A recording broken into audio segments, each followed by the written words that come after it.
on behalf of the two cooperating institutions, the Literaturtage in Zürich, they have invited 6 contemporary Israeli authors, among them 5 men and 1 woman. Lissy Doron will be here tomorrow morning. And the readings are parallel. There are 3 readings today here in Hohenems and 3 readings in Zurich. And then they change. You're going to be in Zurich tomorrow. Tomorrow, yes.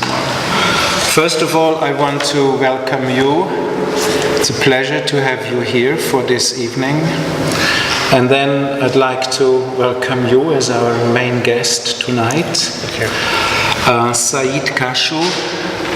He is an Arab Israeli living today in Jerusalem. He was born in 1975 in Tira, an Arab town in Israel, about 12 miles away from Netanya. And he is the present-day most successful Arab Israeli writer. So far he has published 3 books: Dancing Arabs in 2002. Then the next one I have only here in German. What is the English title of the second one that came out in 2005? Let It Be Morning. Let It Be Morning, Da ward es morgen. And the book that we are going to talk about tonight is named Second Person Singular. That came out in 2011. In Germany, but in Israel 2010. 2010, a year before. Okay, thank you. Before we start with the talk and with the readings, I also would like to welcome Daniela. She is a member of Literatur for Adelberg, and she stands behind the Miromente. She's one of the 3 publishers of this literary magazine that has been published for how many years now? 7. 7 years. And outside, in front of the hall here, you will find the Büchertisch that has a variety of offers, and one is the Miromente, which I lay to your heart. It's a very good literary magazine. Thank you. For sure. Something about the acoustics here. How well can you hear me in the last rows here? Christian, is it better for the people? Do they understand more when they sit more in the front rows? So we give you some time to come forward. Kashua, apart from writing novels, is also a famous Israeli sitcom author. He writes the scripts for a famous sitcom broadcast that comes by the name of Arab Labor. What is that about? I'm sorry, but I find it very difficult when you say Israeli. I'm a citizen of Israel, but I'm not Israeli. It's a little bit confusing. I'm sorry. Yeah. I do apologize for this. No problem. And also to be the most successful Israeli Arab writer is really, there is no competition actually. Of course not. Of course not. I'm just the best writer in Israel now. They say so here in Nestle. So we'll go deeper into the matter, okay? The TV show, yes, 2 weeks ago it was the last episode of the 4th season already, and it's about It's about the main character is a journalist, used to be a journalist actually, Amjad. He's an Arab Palestinian citizen of Israel, married to a psychotherapist, and he got a teenage girl and son. And actually the basic idea is that he's very neurotic, and he's doing his best as an Arab to fit in Israeli society, but actually in very ridiculous ways, and usually he fails. He makes his best to be accepted. But it deals with stereotypes and racism, and it's a comedy, but sometimes it's really very, very sad comedy. So yes. You have come here with your daughter. Yes. And she's waiting outside. Yes. Is this the first time you take her with you on a travel? Yes, it's the first time. Yes, I thought she's 13 years old now, and maybe if she got no Facebook and WhatsApp and Wi-Fi, maybe we can have even the chance to talk, because usually we don't talk at home. So you don't talk at home? No. Yeah. Christian? Okay. Thank you very much. So, before you moved to the western part of Jerusalem, you lived with your family in a small Palestinian village in Beit Safafa. Yes. And that is an Arab enclave. Yes. And for how long have you been now in Western Jerusalem? 5 years in West Jerusalem, yeah. Good. And at the age of 15, Kashua came to Jerusalem, and he was accepted into the Israel Arts and Science Academy. And one has traces of this time in your novel here. Very interesting. I'll tell you about the procedure of tonight. There will be readings by Daniela in 3 parts. We will start with one introducing chapter, and then we will have a little side talk about this, and then the first block of the readings, they are derived from part 1 to 3 from the novel, and then we will have a talk again, and then the rest, and then we go deeper into the questions. May I ask you to start with the first part, Daniela, please?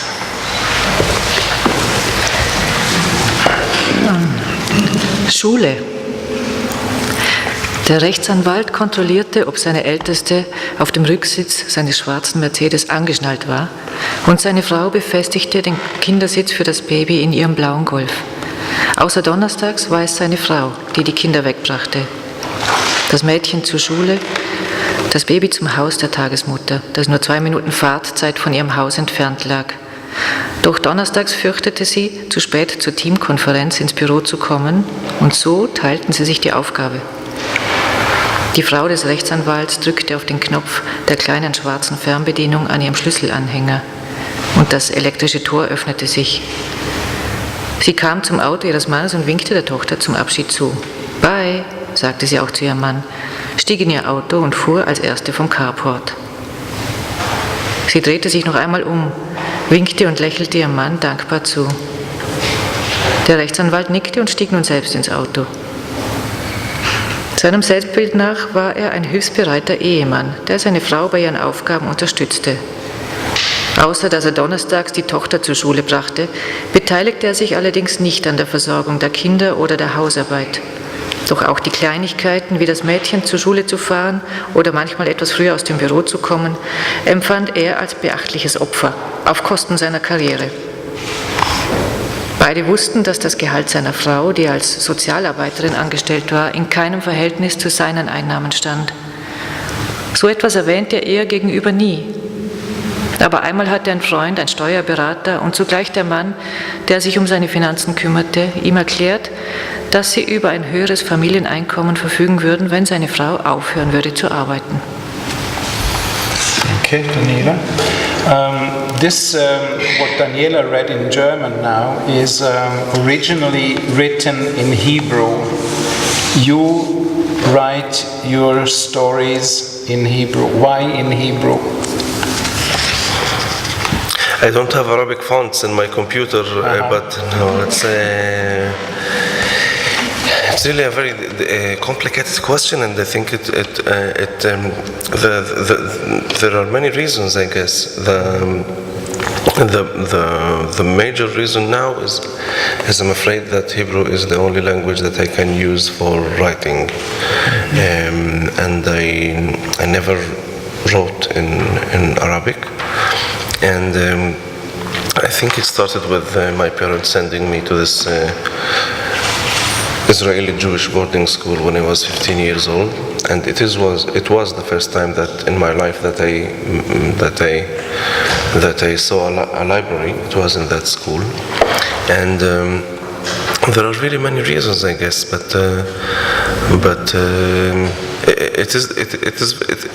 it's very difficult because